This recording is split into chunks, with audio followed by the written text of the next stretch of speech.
Est-ce que tu peux insister un peu plus sur la mise en scène de l'interculturel? Oui, j'y vais. Parce que... J'arrive. On finit là-dessus, donc voilà les moyens. Comment ça articule? Oui, voilà les moyens. Voilà les moyens qu'on peut avoir pour. Il y en a d'autres, hein, pour créer la convergence. Alors j'en viens à l'éducation interculturelle.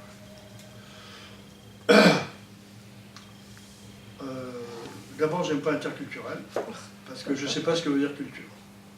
Oh bon, ça c'est... Ah ouais, ben, je ne suis pas le premier, je ne suis pas le dernier. Mais c'est un peu embêtant de définir quelque chose, des relations entre des choses qu'on appelle culture, dont on ignore ce qu'elles sont. Disons le realia tantum.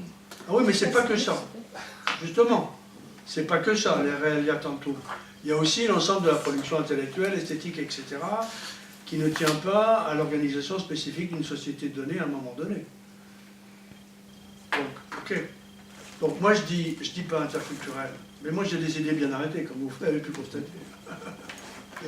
Je dis éducation à l'altérité.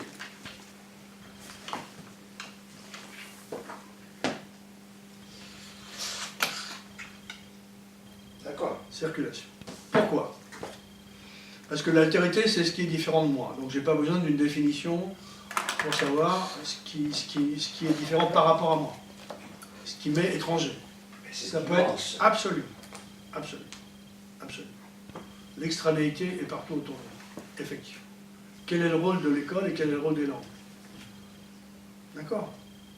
Le rôle de l'école et le rôle de langue, c'est de faire en sorte que le contact, l'expérience de l'altérité soit vécue sans a priori, d'accord? Sans a priori, et de manière provisoirement positive. D'accord? Je dis bien provisoirement positive, parce qu'on peut très bien décider que, au bout du compte, j'aime pas ça. Ok? Au bout du compte, bon, les Gaulois coupaient la tête à leurs ennemis et les suspendaient à l'entrée des villages. Bon. Je peux comprendre que totem, machin, etc. Puis je peux aussi me dire, ouais, j'aime pas ça. Puis, au bout du compte, je comprends à quoi ça sert, je comprends quelles ont les origines religieuses, les croyances qui sont attachées à ça, etc. Moi, comme individu maintenant, je peux trouver ça nul, avec tous les anachronismes et les légèretés que ça suppose. Hein. Je prends un exemple très, très banal. Je peux trouver ça sans intérêt. Okay? C'est-à-dire que la première chose, c'est, quand on est en face de l'inconnu, c'est comprendre. Comprendre, ça ne veut pas dire accepter. Ça veut dire comprendre pourquoi c'est là. D'où ça vient. Pourquoi ça s'est construit comme ça. Quelle est l'historicité du truc. On peut prendre des exemples très, très simples. Pourquoi on ne fait pas école le mercredi? Tiens, c'est bizarre, ils sont curieux ces Français. Ils ont un truc, ils ont quelque chose contre Mercure. Voilà. Qu'est-ce qui leur prend?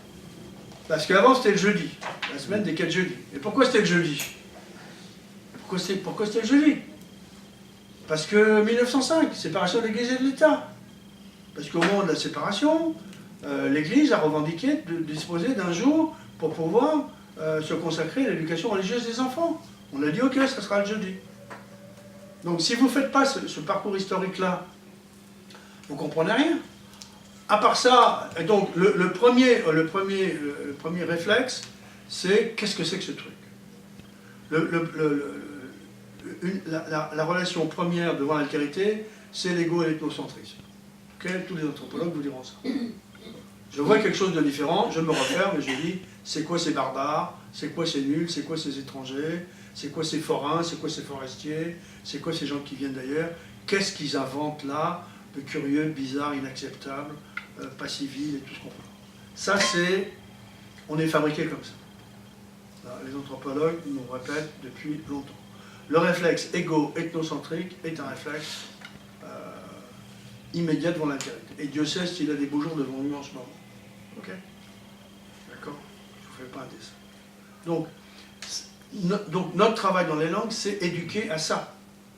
L'éducation interculturelle, si on reprend ce terme-là, c'est faire en sorte que le cours de langue contribue à sa manière, parce qu'il est impliqué comme tous les autres. Tous les autres cours sont impliqués de la même manière devant cette tâche-là, cette responsabilité-là, comment est-ce qu'on fait pour que dans le cours de langue, on imagine des activités